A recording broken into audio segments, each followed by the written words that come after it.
Swatches? No.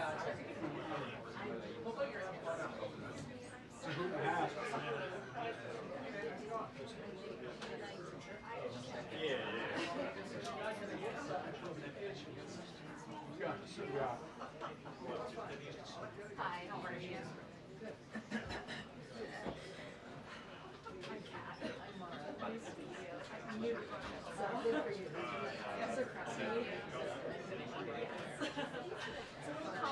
Yeah. A little complicated of spell, but you know. Okay. Sorry, no, you're good. You're good. Yes.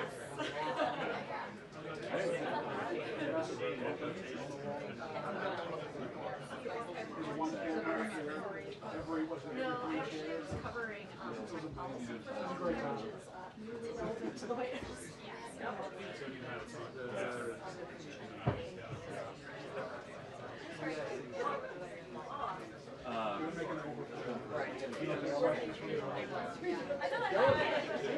proud to sit and I literally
In here? Never.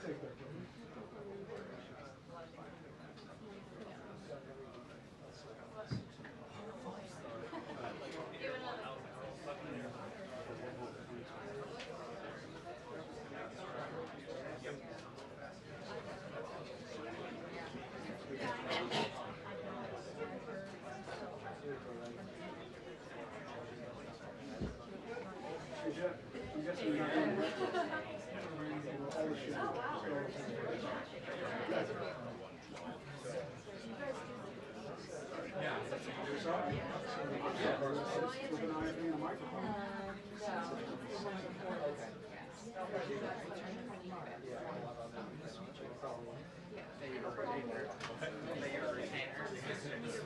afternoon, guys. There have been a couple developments just in the last few weeks here. While the judge did extend the deadline for the government to submit information on the specific movements of these planes, it put a bit of protest saying this isn't a fishing expedition, but an effort to determine if the government deliberately flouted the court's orders, and if so, what the punishment should be. He also took exception to the government's refusal to provide that information, saying that it's not classified information, and their narrative that revealing it could reveal state secrets is sort of unprecedented. He is basically giving the administration another day to deliver those answers. This, as the president certainly takes issue with what he sees as this district judge's effort to usurp his presidential authority. He has called for that judge to be impeached. Yesterday we saw the Supreme Court Chief Justice John Roberts push back on that, saying that this is, not a normal, you wouldn't use impeachment basically to resolve a dispute over a judicial decision, and that's what the appellate process is for. In an interview last night, the president indicated he didn't take the Chief Justice's words personally. He also said he would continue to operate within the bounds of the law, but this effort is continuing as the administration seeks to use the Alien Enemies Act to deport these alleged gang members, and that court fight will continue. Meantime, you had the president speaking on the phone this morning with Ukrainian President Vladimir Zelensky after his call yesterday with Russia. The one open question we have is the Kremlin has asserted multiple times now that Putin made clear that a condition for any stop to the war, potentially even a ceasefire, would be halting military aid. The president said on the Laura Ingraham last night that that never came up on the call. So we are awaiting details on what the president discussed with Zelensky shortly.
I noticed that too.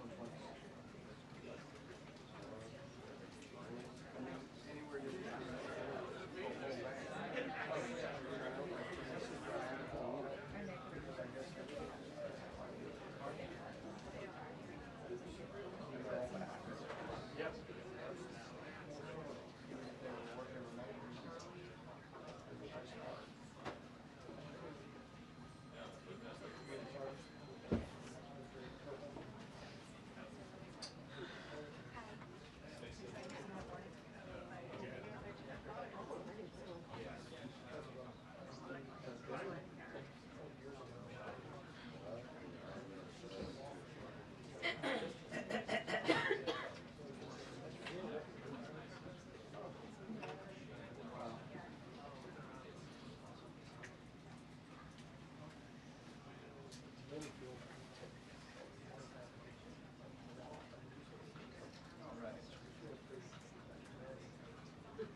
guarantee you.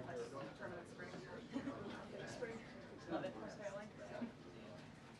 Good. Well, that's good. Well, it just doesn't sound nice when you say that.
Good afternoon, everybody. How are we? It's a newsy day indeed. And last night we saw the very best of America. After spending nearly 300 days aboard the International Space Station, Butch Wilmore and Suni Williams are back on Earth. These two incredible astronauts were only supposed to be up there for 8 days, but because of the Biden administration's lack of urgency, they ended up spending 9 months in space. Joe Biden's lack of courage to act boldly and decisively was a big reason why Butch and Suni did not make it back until yesterday. But President Trump doesn't waste time. Immediately after taking office, President Trump directed Elon Musk and SpaceX to rescue these brave astronauts alongside NASA. The president also called the acting administrator of NASA and told her to bring the astronauts home as soon as possible.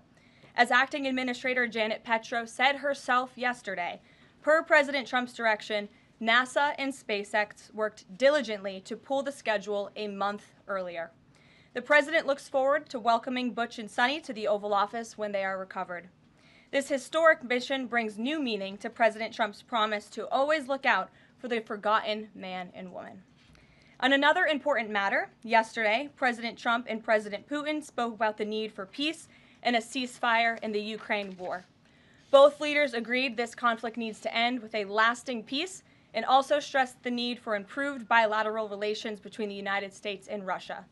President Trump also spoke with President Zelensky this morning to align both Russia and Ukraine in terms of their needs and requests. As President Trump has said repeatedly, the precious lives and money that both Ukraine and Russia have been spending in this war would be better spent on the needs of their people. This terrible conflict would have never started with President Trump in charge, but he's determined to end it once and for all. President Trump also promised maximum transparency and a commitment to rebuild the trust of the American people in our intelligence community. Part of that promise was to fully release previously classified records related to the assassination of former President John F. Kennedy, and he made that happen yesterday. This historic release consisted of approximately 80,000 pages of previously classified records that are now published. The records are available to access either online at archives.gov/JFK or in person, accessible to the American people at the National Archives in College Park, Maryland. Records that are currently only available for in-person viewing are being digitized and will be uploaded in the coming days. On another note, positive economic data continues to pour in, showing the immediate impact of President Trump's pro-growth agenda. After suffering a steep decline in the final year of the Biden administration, the manufacturing sector came roaring back in February. Industrial production surged in February, these are new numbers, 3 times at a greater 3 times rate than the expectations to its highest ever recorded level. And President Trump's laser focus on massive deregulation and unleashing our domestic energy industry is leading to stabilities for Americans' bottom lines. As Newsweek summed it up today, gas prices are plummeting under President Trump. And the Trump administration continues to make American communities safer through our ongoing mass deportation campaign of illegal alien criminals. Yesterday, FBI Director Kash Patel announced the agency captured another fugitive from its 10 most wanted list, securing the extradition of Francisco Javier Roman Bardeles, a key senior leader of the brutal MS-13 gang. And the brave men and women of ICE also arrested a number of dangerous aliens across the country in recent days. You will see them on this screen. ICE San Francisco just arrested a citizen of Guatemala convicted of sexual battery. ICE New Orleans arrested a citizen of Ecuador convicted of rape in Suffolk County, New York. ICE Atlanta arrested a citizen of Mexico convicted of assault by strangulation. ICE Dallas arrested a citizen of Mexico convicted of assault with a firearm and rape with a foreign object. And ICE Houston arrested a citizen of Guatemala convicted of indecent sexual contact with a child in Texas. These are heinous criminal alien monsters who the previous administration allowed to flood into our country. And every time President Trump and this team deport one of them, our country becomes safer. Finally, before I open it up to questions, I want to tout how successful our efforts have been in filling out President Trump's administration. There have been a record number of 281 Senate confirmed nominations already, with another 280 in process. Here at the White House, OPM and GSA, we have filled 100% of the total number of slots. And this is a record number of placements in the first 58 days of any administration, and a testament to the caliber and the sheer quantity of talented people who want to work for President Trump to make America great again. Here in our new media seat today, we have Katie Pavlich. Katie is the editor of townhall.com, which is a subsidiary of Town Hall Media. It's a leading conservative news and opinion outlet based right here in Washington, D.C., with writers and journalists reporting around the country. Last year, Town Hall Media had 60 million unique users and 1.4 billion page views, with a broad reach on a number of social media platforms. With that, Katie, please kick us off. Thank you, Karoline. Really appreciate it. Sure. Thank you. So given the back and forth with this U.S. District Judge and the administration's use of the Alien Enemies Act, does the President plan to send new and additional flights of Venezuelan gang members, now designated as foreign terrorists, from the U.S. to El Salvador or elsewhere? Can Americans expect to see those flights sometime soon? Americans can absolutely expect to see the continuation of the mass deportation campaign that has been successfully led by this President, Secretary of Homeland Security Kristi Noem, and also our Secretary of State, Marco Rubio. Since you brought up the judges, I would like to point out that the judges in this country are acting erroneously. We have judges who are acting as partisan activists from the bench. They are trying to dictate policy from the President of the United States. They are trying to clearly slow walk this administration's agenda, and it's unacceptable. As the President said last night, we will continue to comply with these court orders. We will continue to fight these battles in courts, but it's incredibly apparent that there is a concerted effort by the far left to judge shop, to pick judges who are clearly acting as partisan activists from the bench in an attempt to derail this president's agenda. We will not allow that to happen. And not only are they usurping the will of the president and the chief executive of our country, but they are undermining the will of the American public, tens of millions of Americans who duly elected this president to implement the policies that are coming out of this White House. And then one more question. Senate Minority Leader Chuck Schumer said yesterday that he was united with Democrats in working against Americans who, quote, their attitude is, I made my money all by myself, how dare your government take my money from me? Or, I built my company with my bare hands, how dare your government tell me how to treat my customers? What is the president's response to this given his upcoming tax agenda and need to work on Capitol Hill? Well, we certainly hope that Democrats all of a sudden are for more money in the pockets of the American public.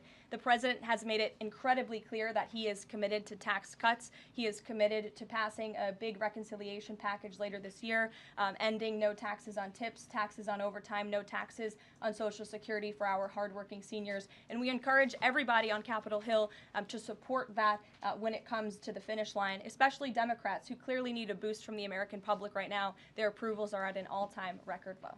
Thanks for being with us, Katie.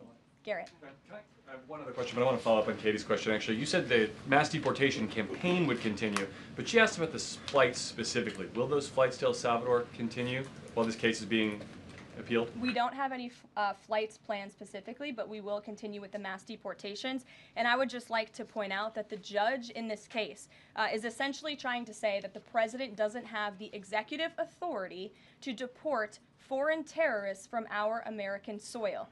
That is an egregious abuse of the bench. This judge does not have that authority. It is the opinion of this White House and of this administration, and that's why we're fighting this in court. And it's very, very clear that this is an activist judge who is trying to usurp the president's authority. Under the Alien Enemies Act, the president has this power, and that's why this deportation campaign has continued. And this judge, Judge Boasberg, is a Democrat activist. He was appointed by Barack Obama. His wife has donated more than $10,000 to Democrats, and he has consistently shown his disdain for this president and his policies, and it's unacceptable. I wanted to go about the idea that these people are all foreign terrorists, but Judge Boasberg was originally appointed by George W. Bush and then elevated by Barack Obama. I just feel like I should clear that up. Well, let me just say something to that effect, Garrett. 67% of all of the injunctions in this century have come against which president? Donald J. Trump. Let me say that again. 60% of the injunctions by partisan activists in the judicial branch have come against President Donald Trump, and 92% of those have been from Democrat-appointed judges. This is a clear, concerted effort by leftists who don't like this president and are trying to impose or slow down his agenda. So, given that, do you think it's a good use of Congress's time and the president's political capital to try to impeach and remove a federal judge, which would take 67 votes you're unlikely to get in the Senate? Well, look, the president has made it clear that he believes this judge in this case should be impeached, and he has also made it clear that he has great respect for the Chief Justice John Roberts, and it's incumbent upon the Supreme Court to rein in these activist judges. These partisan activists are undermining the judicial branch by doing so. We have co-equal branches of government for a reason, and the president feels very strongly about that. Jackie. Thanks, Karoline. What options does the president have to, he says he's going to follow court orders. He wouldn't defy a court order, but he's raised these concerns about these judges acting in such a partisan way. What option does he have to ensure that his agenda continues to move forward while this is ongoing and the judges appear to be trying to just block and delay and impede? Well, you're right. They are trying to block, delay, and impede. This is lawfare. The president is no stranger to it. He faced it in his campaign, and this is a continuation of the lawfare that President Trump faced as a candidate, and he's now unfortunately facing as a president. Clearly, these partisan activists in the judicial branch didn't get the memo on November 5th when the American people overwhelmingly re-elected this president to continue with mass deportations. So White House counsel and the Department of Justice are working on this. They're appealing these cases, and we will continue to use the full weight of the White House counsel's office and the president's team of lawyers to fight this in court, because we know we will win even if we have to go all the way to the Supreme Court. One more on PDA. Andy McCarthy said in an interview with Hugh Hewitt, he certainly agrees with what the president is trying to do with the Alien Enemies Act, but he's not sure that the law is completely on his side. He cites some previous Supreme Court rulings dealing with enemy combatants in wartime, says that even they have a right to challenge their detention in court.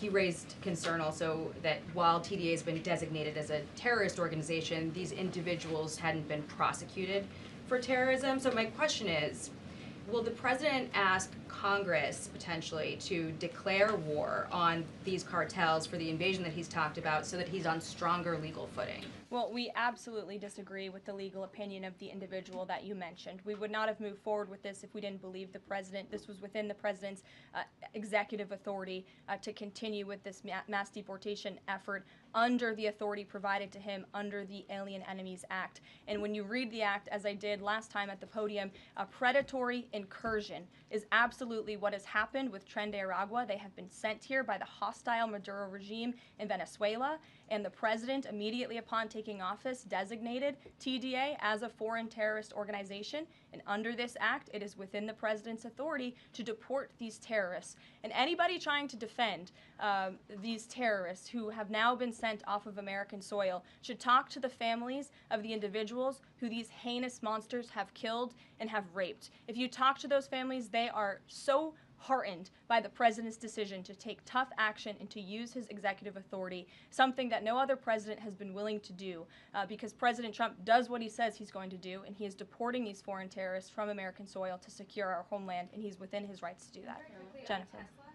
Very quickly on Tesla, there's a website that's trying to dox Tesla owners across the country and saying they're only going to take down personal information when people show that they've sold their cars. What's the administration going to do about that? I haven't seen that website, but we certainly think it's despicable, the violence that has taken place against Tesla, the company, its employees, and also just Americans who have chosen to drive an electric vehicle. Many of them are Democrats, by the way. Democrats were big supporters of Tesla and of electric vehicles until Elon Musk decided to vote for Donald Trump. So we would like Democrats to also come out and condemn this heinous violence that we have seen, and I believe the Attorney General has said she's investigating these incidents as acts of domestic terrorism. Jennifer. On Ukraine, can you say, is the White House going to pause foreign military aid or intelligence sharing with Ukraine, as Russia says it's pushing for, And then I have a follow-up on the Federal Trade Commission. Sure. When it comes to Ukraine, I do have a statement for you from the National Security Advisor and also the Secretary of State. First, I'd like to reiterate what the President said earlier following his call with President Zelensky this morning. He said he just completed a very good telephone call with President Zelensky. It lasted approximately 1 hour. Much of the discussion was based on the call made yesterday with President Putin in order to align both Russia and Ukraine in terms of their requests and needs. We are very much on track, and I will ask Secretary of State Marco Rubio and Mike Waltz to give an accurate description of the points discussed. That statement will be put out shortly. Well, I have that statement for you right here. Bear with me as I read it. Today, President Trump and Ukraine's President Volodymyr Zelensky had a fantastic phone conversation. President Zelensky thanked President Trump for a productive start for the work of the Ukrainian and American teams in Jeddah on March 11th. The meeting of the senior officials from both nations significantly helped in moving toward ending the war.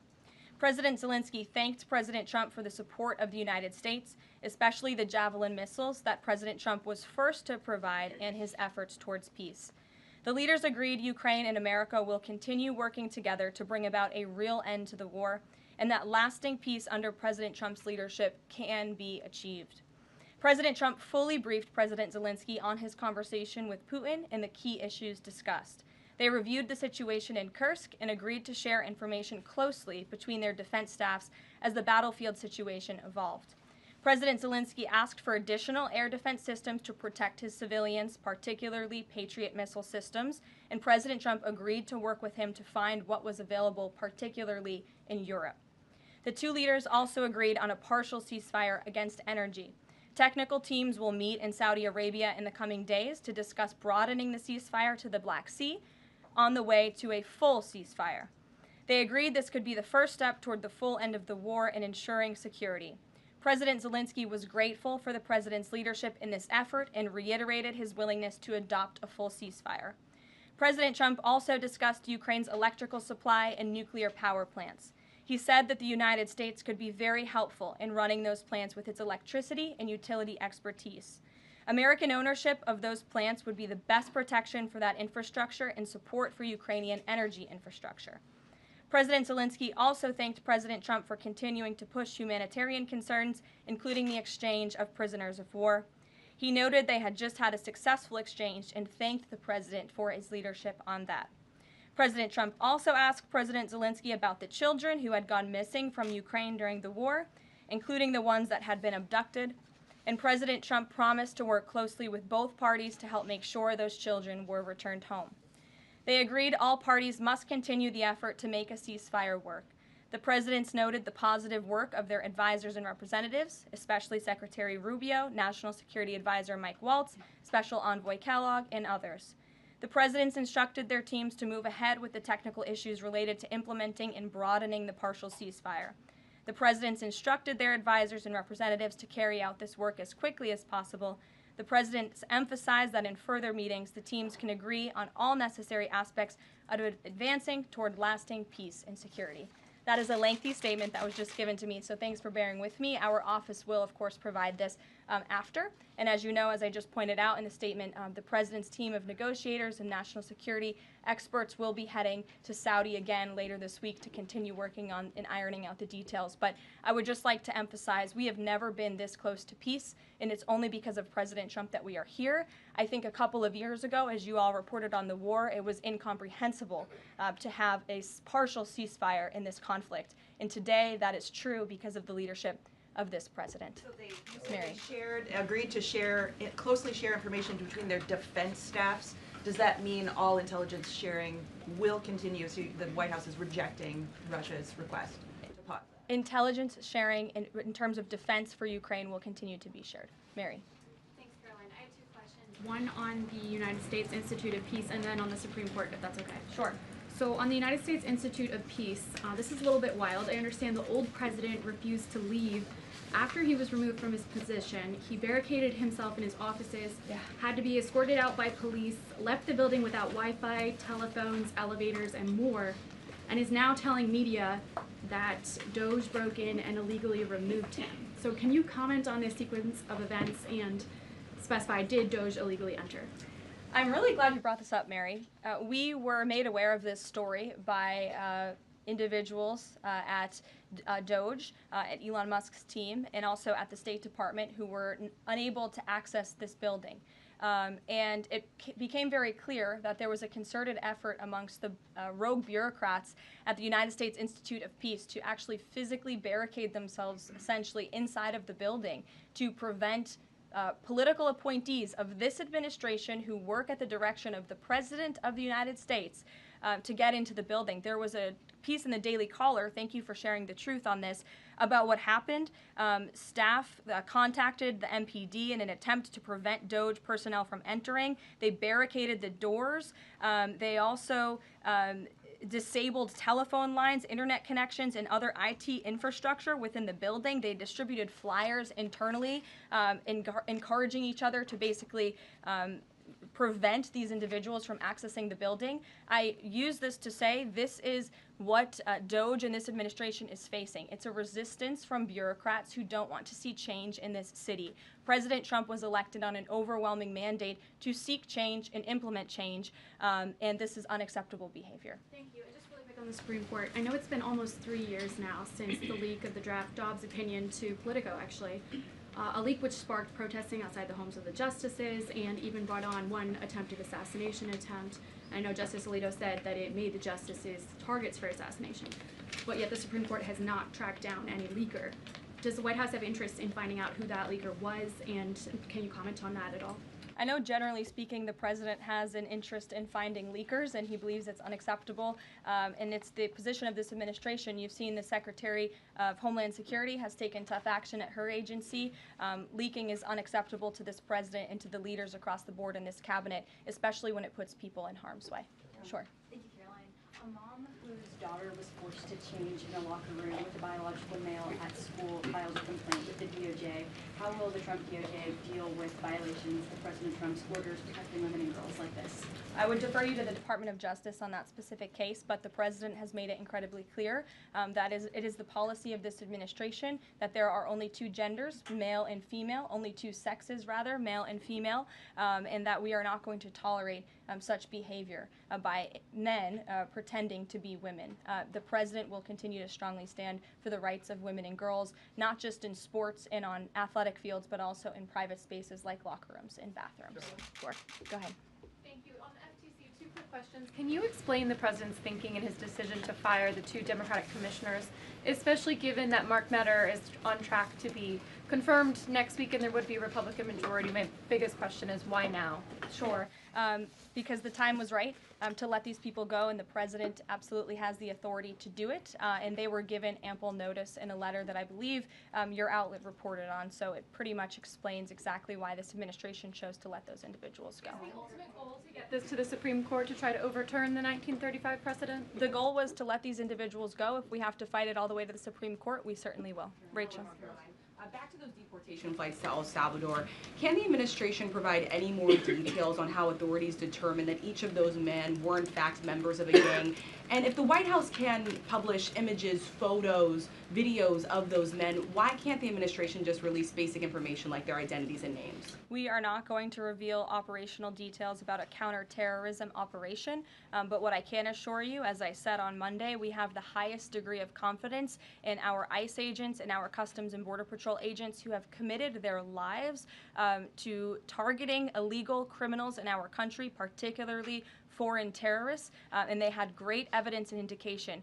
They have the highest degree of professionalism, and they were 100% confident in the individuals that were sent home on these flights and in the president's executive authority to do that. Follow up, I know in the last briefing you cited privacy concerns as a reason why the administration may not be able to reveal the identities.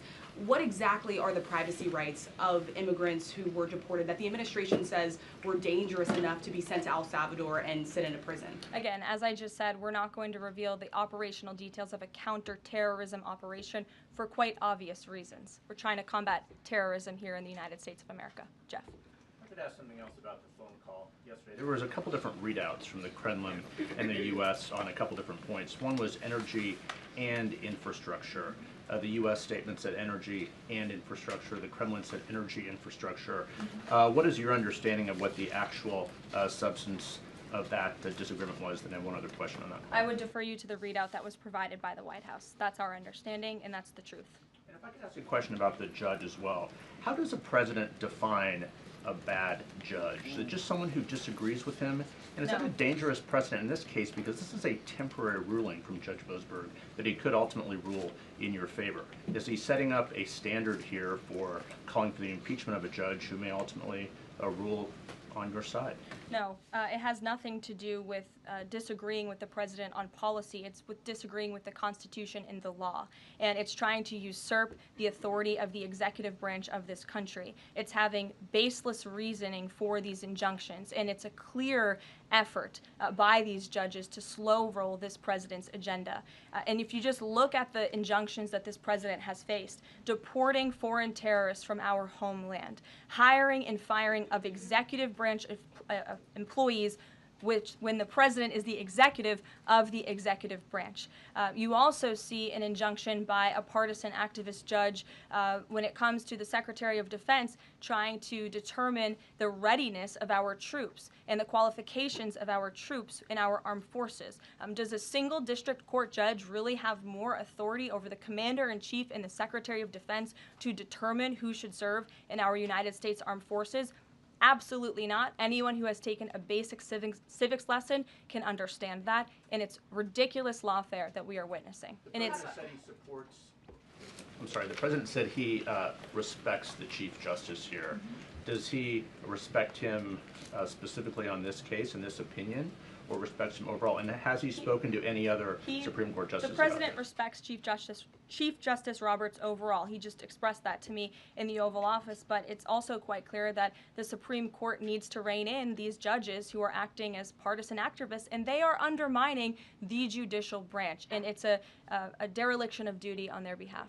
Deanna, go ahead. Thank you so much, Karoline. On the call with Zelensky, did they discuss the minerals deal at all? Is that back on the table, and what do the Ukrainians have to do to get that back on the table? And then one on the Russia call as well. Again, I just provided a very lengthy readout of the call that was provided by the Secretary of State and the National Security Advisor. And now we have moved beyond the economic minerals deal. We are at a place of peace. We're at a partial ceasefire, and we're moving towards a full ceasefire and a long-standing peace in this conflict. And that's great news for the American public. Kremlin readout mentioned that Trump and Putin spoke about potential U.S.-Russia hockey games. And the Kremlin readout also said that Russia wanted the U.S. to stop U.S. intelligence and U.S. funding to Ukraine. The president has said that that conversation did not happen. Just wondering if you can get us any more clarity on that. And also, again, if it's energy infrastructure or if it's energy and infrastructure, because I think there is a big difference between that. Again, as for the readouts of the call, I would defer you to ours.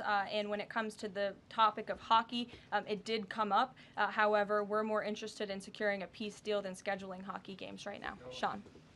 Hey, about the deportation flight. So was it the president himself who directed the planes to stay in the air after the judge ordered them to turn back?